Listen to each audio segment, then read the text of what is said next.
आणि आता दिवसभरातल्या महत्त्वाच्या टॉप 9 बातम्या आपण बघूया।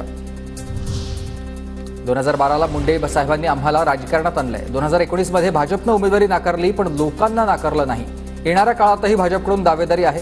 असं तर झालं नाही तर योग्य वेळी निर्णय घेऊ। माजी आमदार संगीता ठोंबरेंचं हे सूचक वक्तव्य आहे। माजलगाव विधानसभा मतदारसंघातून आमदार प्रकाश सोळंके पुतण्याला उमेदवारी देणार। प्रकाश सोळंकेंकडून आता जयसिंग सोळंके यांच्याकडे नेतृत्व देण्याबाबत फेसबुकवर अनौपचारिक घोषणा। अमरावती जिल्हा नियोजन समितीच्या बैठकीत यशोमती ठाकूर आक्रमक, जाणीवपूर्वक निधी देत नसल्याचा यशोमती ठाकूर यांचा आरोप। अमरावती जिल्हा नियोजन समितीच्या बैठकीत आमदार बच्चू कडू आणि रवी राणा यांच्यात वाद झालेले आहेत। फिनले मिलवरून दोघांमध्ये जोरदार खडाजंगी।